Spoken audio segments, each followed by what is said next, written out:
I would ask what exactly, but I'm certain that would be a lengthy conversation, and suddenly I grow very weary. Enough of this talk. Let us return to the task at hand. Whoa, she disapproves -8. That's horrible. Am I so bad? What do you wish of me? I'd like to ask you something so you can disapprove again. If you must. Is Flemeth really what she seems to be? Well, that depends, does it not? What does she seem to be? A powerful Malefica. You mean, is she truly the Flemeth of legend and story? Tell me, how much do you know of the tale? The one that the chastened still tell of my mother, to frighten them into obedience. I didn't even know there was such a thing. Ah, I see. That does explain much. I can relay what Flemeth once told me herself, and you can decide whether or not 'tis the truth, if you desire. Yes, that sounds interesting. As the tale is sung by the bards, there was a time when Flemeth was young and beautiful, a fair lass in a land of barbarian men, the desire of any who saw her. Many centuries before this land was even named Ferelden. The tales say that Flemeth fell in love with Osen the bard and fled the castle of her husband, the dread Lord Conabar, and that he swore vengeance for her infidelity. In truth, my mother claims that 'twas Osen who was her husband, and Conabar the jealous lord who looked on from afar. Lord Conabar approached young Osen and offered him wealth and power in exchange for his lovely wife, and Osen agreed. He sold his wife to another man? The life of a bard is a poor one, and love fades in the wake of hunger. 'Twas Flemeth who suggested the arrangement. All would have been well had Lord Conabar kept his end of the bargain. But he was a foul man who bargained with coin he did not possess.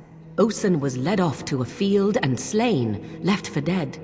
Flemeth spoke to the spirits and learned of the deed, and swore revenge.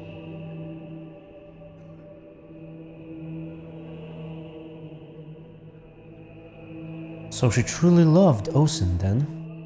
That was not the point. Conabar had no honor, so she would not have him. Flemeth begged the spirits to aid her, and 'twas they who slew Conabar. The demon the legend tells of came later. Lord Conabar's allies chased Flemeth, you see, chased her to the wilds, and there she hid. There she found the demon, and he made her strong. The legends all speak of the great hero Cormac, he who defeated Flemeth and her great army when she invaded the lowlands centuries later. All lies. Which, she never invaded? Or he never defeated her? The truth of the matter is that there was never an invasion. As Flemeth tells it, the Chastened never raised an army under her banner, and she never fought with any warrior named Cormac. Cormac led a brutal civil war against his own people, and later claimed it was to vanquish evil that had taken root amongst the lords. Thus, he was hailed a hero. Flemeth was only attached to the legend much later. Perhaps 'twas due to the great war with the Chastened that eventually came, but Mother claims not to know how it began. Do you believe her version? I do not believe everything that Flemeth claims. Oft it seems her bitterness has colored her memories. But on the whole, yes, I believe this tale, if not all. So how did she survive for so long? The demon within her has transformed her into something else. An abomination, perhaps some would say. I know not. I only know my mother is clever, and she is part of the wilds as it is part of her. But she is no immortal. She bleeds. A blade in her heart would kill her like any other, were it lucky enough to find her.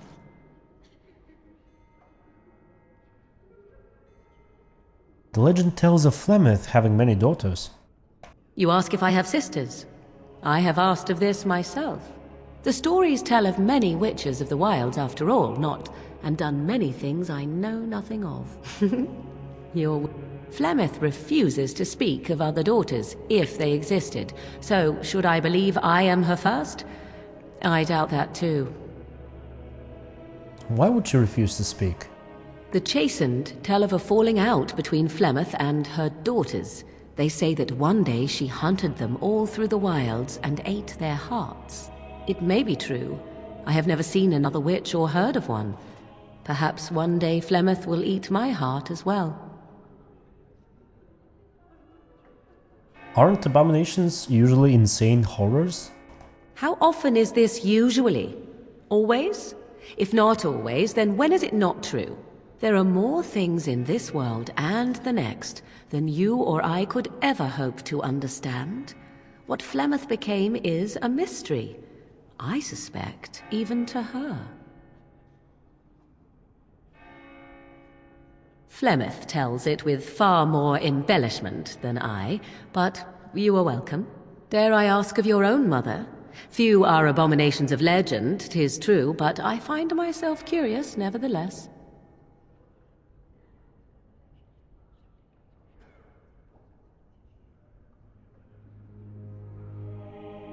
My mother died.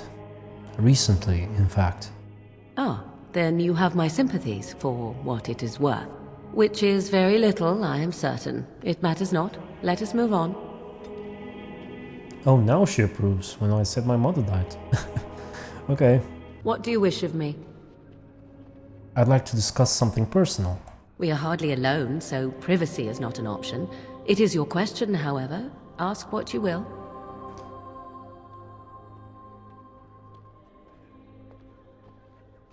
You're a heartless shrew, you know? Why are you still here? I am here because Flemeth commanded me to aid you. Why? Do you wish me to leave? I can do so if you prefer. No, I don't want you to leave. Then I assume our discussion ends here. Whoa, she disapproves so much. What do you wish of me? Shouldn't have asked that. We are hardly alone, so privacy is not an option. It is your question, however. Ask what you will. So what do I have to do to get on your good side? Let us assume that this imaginary good side exists. What exactly would be the benefit for you to get on it?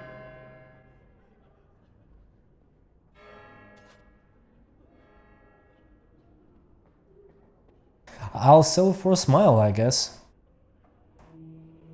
Oh, do I not smile enough to suit you? How very negligent. Let me see. I would expect favor to come with a price. Perhaps you would be willing to pay a compliment. Is that too much? Oh, I can compliment myself.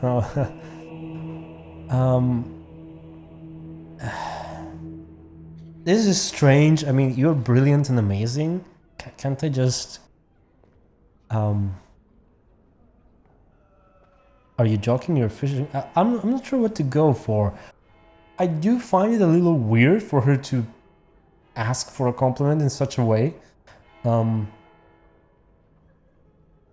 But then again, I don't know. I guess I'll go for you're brilliant and amazing. I suppose stating the obvious will have to do. Very well, then. You are on my good side. Best watch your step that you don't fall off. Okay, she approved. Was there anything else I can ask her? So life in the wilds must have been very lonely. At times, perhaps.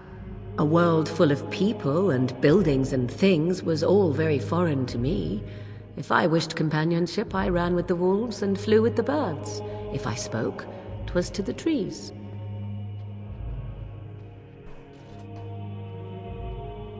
But you eventually left. Such simple pleasures will only enthrall for so long. I recall the first time I crept beyond the edge of the wilds. I did so in animal form, remaining in the shadows and watching these strange townsfolk from afar. I happened upon a noblewoman by her carriage, adorned in sparkling garments the likes of which I had never before seen. I was dazzled. This, to me, seemed what true wealth and beauty must be. I snuck up behind her and stole a hand mirror from the carriage. 'Twas encrusted in gold and crystalline gemstones, and I hugged it to my chest with delight as I sped back to the wilds. So what happened then? Flemeth was furious with me. I was a child and had not yet come into my full power, and I had risked discovery for the sake of a pretty bauble. To teach me a lesson, Flemeth took the mirror and smashed it upon the ground. I was heartbroken.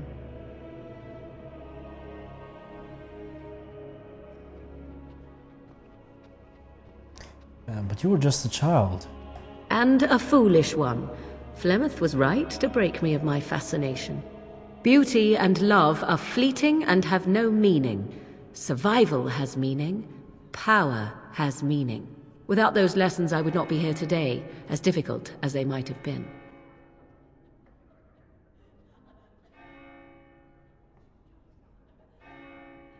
But you don't need to live that way any longer.